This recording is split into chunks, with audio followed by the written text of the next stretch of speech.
أما بعد فأعوذ بالله من الشيطان الرجيم بسم الله الرحمن الرحيم إن الله وملائكته يصلون على النبي يا أيها الذين آمنوا صلوا عليه وسلموا تسليما اللهم صل على سيدنا وشفينا وحبيبنا ومولانا محمد وبارك وسلم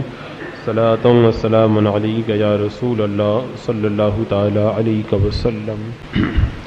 وَلَقَدْ خَلَقْنَا الْإِنسَانَ مِنْ صَلْصَالٍ مِنْ حَمَإٍ مَسْنُونٍ، اور بے شک ہم نے انسان کو بجتی ہوئی مٹی سے بنایا جو ایک سیاہ بدبودار گارا تھی۔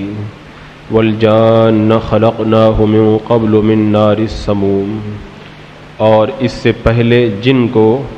بے دھوئیں کی آگ سے پیدا کیا۔ اللہ تبارک و تعالیٰ کی توحید کے دلائل اوپر سے چلے آ رہے ہیں۔ یہاں پہ رب تبارک و تعالیٰ نے اپنی وحدانیت کی ایک اور دلیل کو بیان فرمایا۔ اس میں انسان کی پیدائش کا ذکر ہے کہ اللہ تبارک و تعالیٰ نے انسان کو بجتی ہوئی مٹی سے پیدا فرمایا جو اصل میں ایک سیاہ بدبودار گارا تھی۔ اس کا مطلب یہ ہے کہ جب اللہ تبارک و تعالیٰ نے حضرت آدم علیہ السلام کو پیدا فرمانے کا ارادہ فرمایا اور مٹی منگوائی گئی، اب وہ مختلف مقامات کی مٹی تھی اور کون مٹی کو لے کر کے آیا، کیا ہوا، اس کے حوالے سے تفصیل سے پہلے پارے کی تفصیل میں نے بیان کر دیا تھا۔ یہاں پہ اتنا سمجھ لیں کہ جب حضرت آدم علیہ السلام کو پیدا کرنے کے لیے مٹی کو منگوایا گیا اور پھر اس مٹی پر بارش نازل کی اور اس کو گیلا کیا گیا، وہ گارا تھا۔ اب وہ گارا پڑا رہا اور کافی دنوں تک گارا پانی میں پڑے رہنے کی وجہ سے وہ سیاہ پڑ گیا اور اس کے اندر بو پیدا ہو گئی۔ اب وہ مٹی جو سیاہ اور بدبودار ہو گئی تھی، اس کے بعد میں اللہ تبارک و تعالیٰ نے اس سے حضرت آدم علیہ السلام کی تصویر بنائی، آپ کی تصویر کھینچی، یعنی آپ کی تخلیق فرمائی، اور پھر ایسے ہی چند روز تک وہ حضرت آدم علیہ السلام کی جو صورت بنائی تھی وہ رہی، یہاں تک کہ سوکھ گئی۔ اب جب وہ خشک ہو گئی تو خشک ہونے کی وجہ سے بجنے لگی، یعنی ہوا کا جب گزر ہوتا یا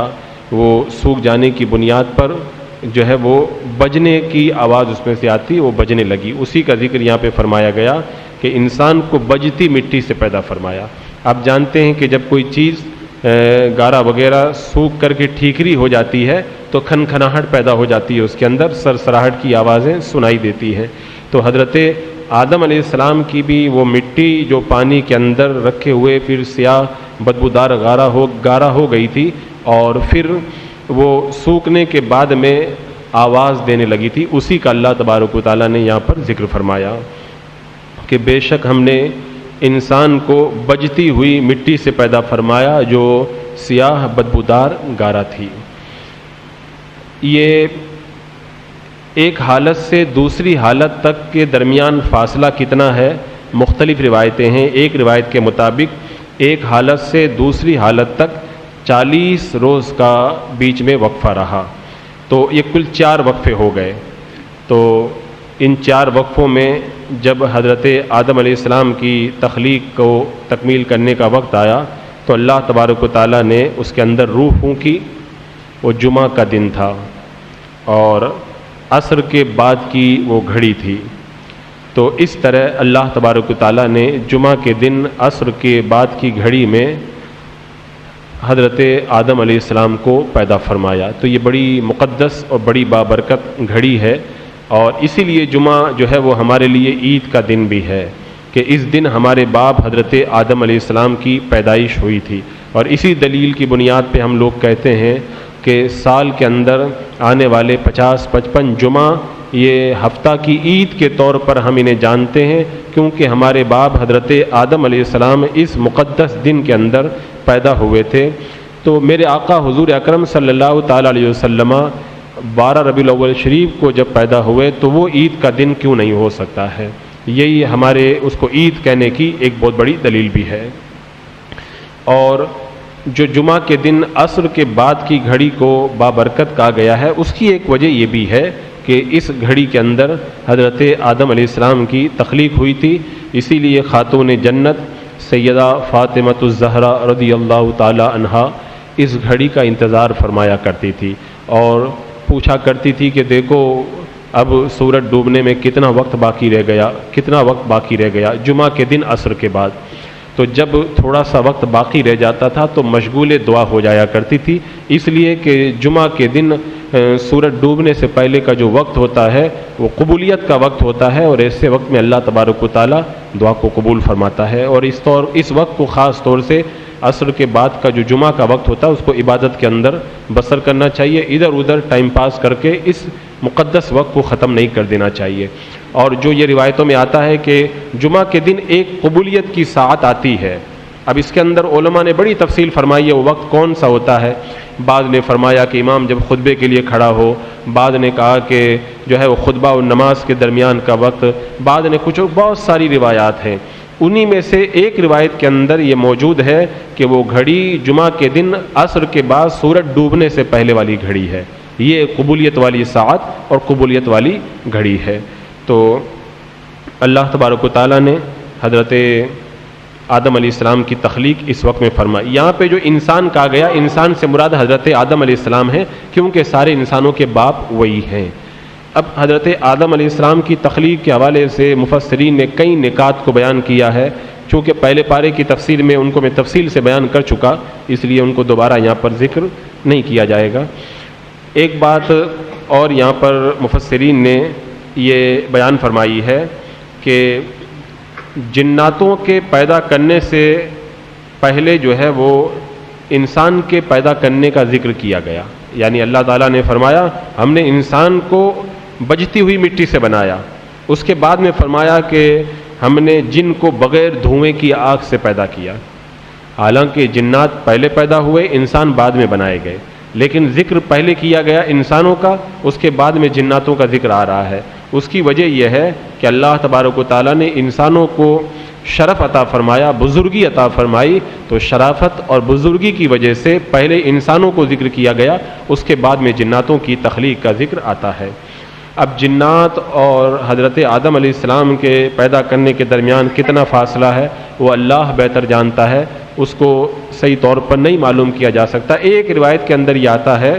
کہ جنات کے پیدا کرنے کے بعد اور حضرت آدم علیہ السلام کے پیدا کرنے کے درمیان 60,000 سال کا فاصلہ ہے، تو جنات یہ انسانوں سے پہلے پیدا کیے گئے، اور فرشتے یہ جناتوں سے بھی پہلے پیدا کیے گئے۔ تو پہلے فرشتے پیدا ہوئے، اس کے بعد میں جنات، اور پھر ایک زمانے کے بعد میں انسان پیدا ہوئے۔ اور اس کے اندر ایک حکمت علماء نے یہ بیان فرمائی انسانوں کو بعد میں پیدا کرنے کے اندر، کہ تاکہ انسان بعد میں پیدا ہو کر اپنے سے پہلے والے جناتوں کو دیکھ لے اور فرشتوں کے بارے میں دیکھ لے، تاکہ اس کو بہت ساری حکمت اور نصیحت حاصل ہو کہ انہوں نے کیا کیا تو کیا ہوا، اور شیطان نے کس طرح جو ہے وہ انکار کیا تو مردود ہوا، تاکہ آگے والی اپنی زندگی کو اسی روشنی کے اندر بسر کریں اور کوئی ایسا کام نہ کریں جو اللہ کی ناراضگی کا سبب بن سکے۔ تو اللہ تبارک و تعالیٰ نے انسانوں کو پیدا فرمایا بجتی ہوئی مٹی سے، اس کے بعد میں ارشاد فرمایا وَالْجَانَّ خَلَقْنَاهُ مِن قَبْلُ مِن نَارِ السَّمُومِ، اور اس سے پہلے جن کو بغیر دھوئیں کی آگ سے بنایا۔ جن سے مراد یہاں پر ابو الجن ہے، یعنی سارے جناتوں کا باپ، اور ایک روایت کے مطابق یہاں پہ جناتوں کا باپ جو ہے وہ ابلیس خود ہی ہے، تو پھر اس کا مطلب یہ ہو جائے گا کہ اللہ نے پہلے ابلیس کو جناتوں میں سے پیدا کیا اور بعد میں جو ہے وہ جناتوں کی تخلیق ویسے ہی ہوتی رہی۔ اور یا پھر یہاں پہ یہ جن کا جو لفظ ہے یہ اس میں جنس ہے، جیسے بولتے انسان تو اس سے مراد سارے انسان ہوا کرتے ہیں، تو ایسے یہاں پہ جن فرمایا گیا تو جن سے مراد سارے جنات ہیں، اور سارے جناتوں کی تخلیق کا یہاں پر ذکر ہو رہا ہے۔ تو اللہ تبارک و تعالیٰ نے ان کو بغیر دھوئیں کی آگ سے پیدا فرمایا۔ اور حضرت آدم علیہ السلام کو جو مٹی سے پیدا کیا گیا، اس کی ایک حکمت علماء نے یہ بھی بیان فرمائی کہ اولاد آدم کو مٹی سے بنا کر کے اللہ تبارک و تعالیٰ نے ان کے اندر خاکساری، عاجزی، انکساری اور تواضع پیدا کی، کیونکہ مٹی جو ہوتی ہے اس کا کام پڑا رہنا ہے، جھکا رہنا ہے۔ تو اس طرح انسانوں کو یہ بتا دیا گیا کہ تم مٹی سے پیدا کیے گئے ہو، لہذا عاجزی برتنا، انکساری برتنا، تکبر نہ کرنا۔ شیطان جو ہے وہ جن وغیرہ وہ پیدا کیے گئے ہیں آگ سے، اور اسی وجہ سے اس کے اندر ایک تکبر پایا جاتا ہے، اور اس نے جو ہے وہ انکار کر دیا اللہ کی بارگاہ کے اندر حضرت آدم علیہ السلام کو سجدہ کرنے سے۔ تو ابلیس کے اندر آگ کی وجہ سے تکبر ہے، لیکن مٹی کی وجہ سے انسان کے اندر عاجزی ہے، اسی لیے حضرت آدم علیہ السلام نے اپنی عاجزی کا اعتراف رب کی بارگاہ کے اندر بھی کیا۔ اور اس سے ایک یہ بھی خاص طور سے یہ بات معلوم ہوتی ہے کہ انسان چونکہ مٹی سے پیدا کیا گیا، اپنی اصل کو دیکھے کہ میں ہوں کیا، میں مٹی سے پیدا کیا گیا ہوں، لہذا مجھے جو ہے وہ تکبر نہیں کرنا چاہیے۔ اعلیٰ حضرت سرکار نے جو یہ کہا تھا کہ ہم خاک ہیں اور خاک ہی ماوا ہے ہمارا، ہم خاک ہیں اور خاک ہی ماوا ہے ہمارا، خاکی تو وہ آدم جد اعلیٰ ہے ہمارا، یعنی ہم کیا تکبر کریں، ہم تو مٹی سے پیدا کیے گئے، اور اللہ نے ہمارے باپ حضرت آدم علیہ السلام کو بھی مٹی سے پیدا فرمایا ہے، تو ہم خاکی ہیں، اور خاکی ہونے کی وجہ سے ہمیں اپنے اندر عاجزی اور انکساری رکھنا چاہیے۔ اچھا، اللہ تبارک و تعالیٰ نے حضرت آدم علیہ السلام کو تمام مخلوقات کے بعد میں، یعنی فرشتوں اور جناتوں کے بعد میں پیدا فرمایا، اس کے ایک وجہ یہ بھی ہو سکتی ہے کہ بعد میں پیدا ہونا کبھی کبھی عظمت کی دلیل ہوا کرتی ہے، اسی لیے انسانوں کو جو ہے وہ اشرف المخلوقات کہتے ہیں، یعنی ساری مخلوق میں سب سے زیادہ عزت والی مخلوق۔ جس طرح میرے آقا حضور اکرم سید عالم صلی اللہ تعالیٰ علیہ وسلم سارے نبیوں کے بعد میں تشریف لائے، تو آپ سارے نبیوں میں سب سے زیادہ عظمت والے ہیں، تو کبھی کبھی بعد میں آنا بھی عظمت کی دلیل ہوا کرتی ہے، جیسے کہ آپ دیکھتے ہیں کہ سارے مقرر تقریر کر کے چلے جاتے ہیں، مقرر خصوصی سب کے بعد میں آتا ہے، تو یہ ہر جگہ نہیں ہوتا کہ بعد والا عزت والا ہو، لیکن بہت سی جگہوں میں بعد میں آنا بھی عزت کی دلیل ہوا کرتی ہے۔ اور یہاں پر ایک بات یہ بھی ہے کہ حضرت آدم علیہ السلام سے پہلے مٹی کی کوئی مخلوق اللہ نے نہیں بنائی تھی، سب سے پہلے مٹی سے اللہ نے حضرت آدم علیہ السلام ہی کو پیدا کیا۔ اس سے وہ مسئلہ بھی حل ہو گیا جو وہابیہ وغیرہ شور مچاتے ہیں کہ اللہ کے رسول علیہ السلام نور نہیں ہیں۔ اللہ کے رسول علیہ السلام نے ارشاد فرما دیا کہ میں اس وقت بھی نبی تھا جب آدم پیدا بھی نہیں ہوئے تھے، یعنی مٹی اور پانی کے درمیان تھے،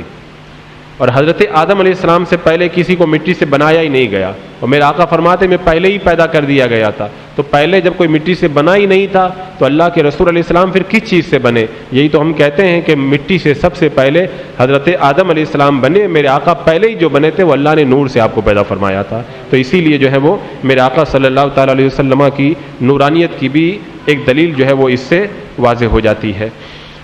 اس کے بعد میں پیدا کرنے کے بعد میں پھر کیا ہوا، کس طرح جو ہے وہ فرشتوں کو سجدہ کرنے کا حکم دیا گیا، اس کا ذکر آئندہ آیات کے اندر فرمایا گیا۔